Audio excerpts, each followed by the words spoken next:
joining you today from my home, and I'm excited to show off my brand new Bolan, my very first project, knit and linen. As you can see, I'm pretty happy with how that turned out. Look how crisp that lace is. It's such a great project for summer. As you can see, it's a little bit drapey and see-through, but this is exactly what I wanted. Something nice and cool and see-through. And I will tell you, well, not necessarily see-through, what am I talking about? I will tell you that this did not look anything like this when I was finished. This is how it looked. All crunchy and wrinkled up. So this is after 2 washes. I washed it before seaming, and then I also put it through the dryer, or the washing machine and the dryer, and I also ironed it. And I think it's only going to get better with time. So let's talk about finishing your linen projects. Either you're done and you're waiting for the tips, or you're going to be done soon, and this video will be available for you on YouTube still. So the first tip I have for finishing is definitely weave in your ends before you do your first wash. And then make sure when you clip them that you clip them long so that it has room to kind of ease in when your fabric changes shape. So I recommend using the duplicate stitch. There are lots of tutorials online for this, but also I'm showing you here how I do it as well, and how I did it on this particular project.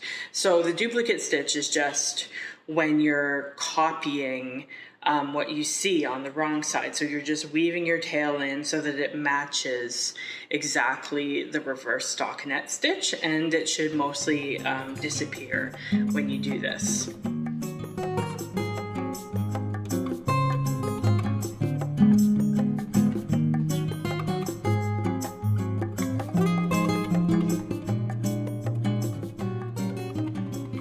So after you have weaved in your ends, it's now time to do your first wash. So I'm going to start with like a seamed garment. So this was done in 2 pieces, a front and a back. Well, technically 4. This seam down the front is actually the cast on, and then you pick up stitches to go one direction after you've finished the other direction. So I had to seam up here at the shoulder and in the underarm, and then the side was actually a 3-needle bind off. So that wasn't a seam. Oh, I got a little thread here. So that was done before the finishing steps. So you're definitely going to want to wash it first. What I did is I hand washed it with some soak. So I put it in some warm water. I gave it a really good sort of agitation to try to soften up the fibers. And then when I was done with that, I let it soak for a while. So I think I let this soak for a few hours actually. But usually we would say that you want to soak things for at least a half an hour, or until the fibers have been like completely saturated.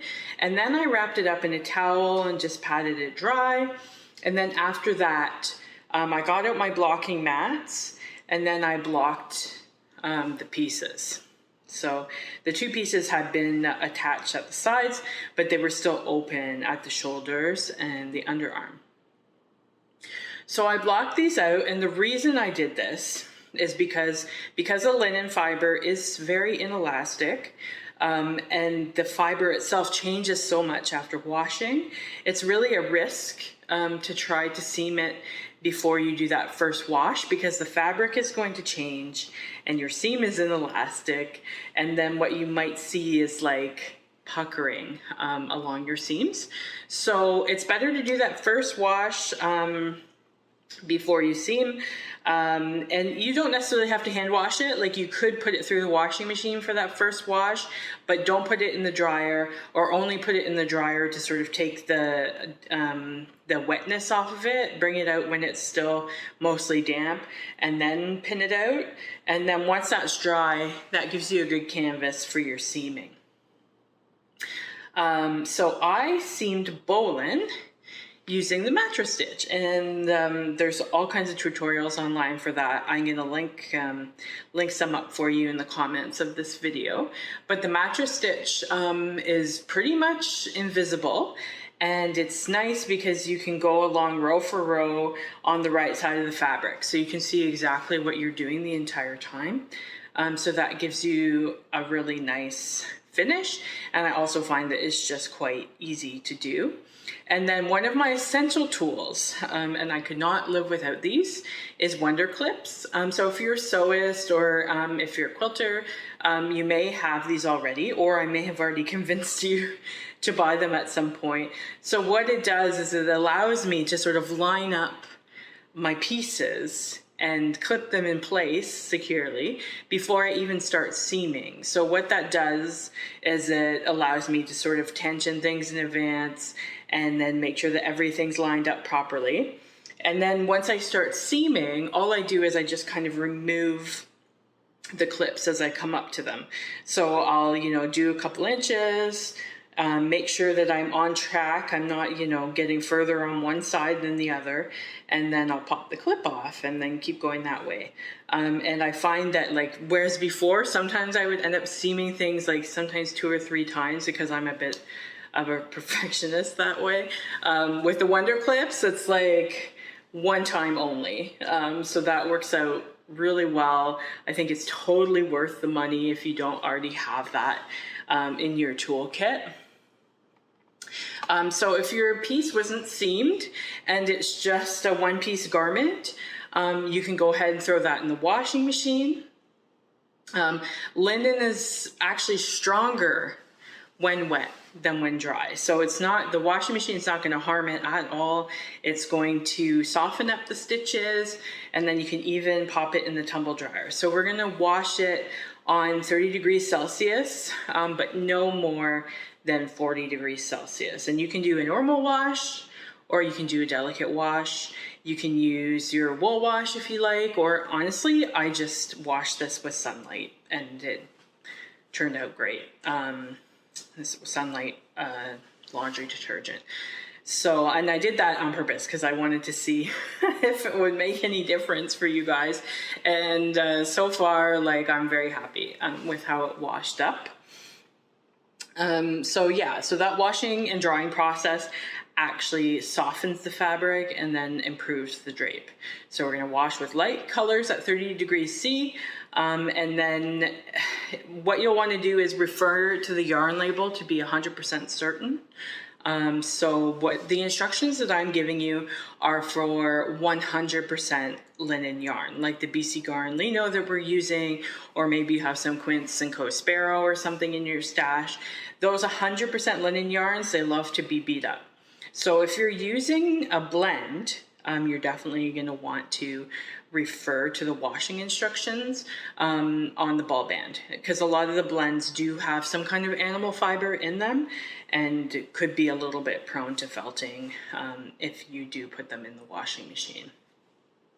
So once it's come out of the wash, you can put it in the dryer on regular heat, and then you can remove while it's still a bit damp and hang it to dry.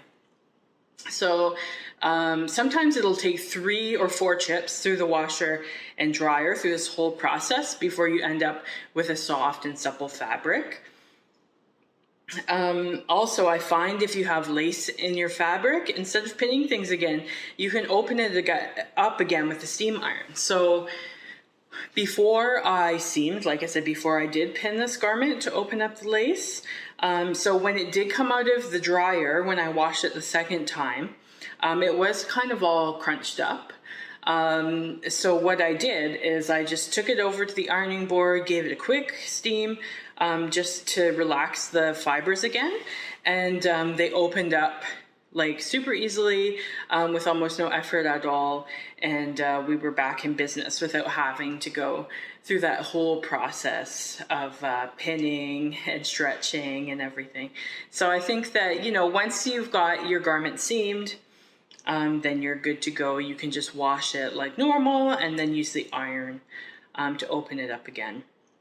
And then I did find sort of at the bottom here, it's hard to see, the edge looks pretty good, but I did take the iron and kind of just iron the edge a little bit to make sure that it wasn't too curly because that would drive me probably a little bit bonkers. So yeah, those are my tips for finishing. If you have any questions, please let me know in our Facebook group or pop me an email, or you can actually comment on the YouTube video as well. I have really enjoyed this knit along experience with you guys, going through the whole process of working with linen and trying to teach myself everything I could about knitting with linen, which is, you know, wool is my first love and linen is basically the polar opposite of wool, as you probably will have discovered throughout this knit along with us. And I really enjoyed it. I think from now on, for my summer projects, I'm going to be focusing on linen yarns, and I'm really looking forward to the opportunity to work with it again. And yeah, so thanks so much for joining me on this journey. And you know, I'm very grateful, and I hope that you'll come on another knit along adventure with us again in the future. And thanks so much, guys. I hope you enjoyed making your projects.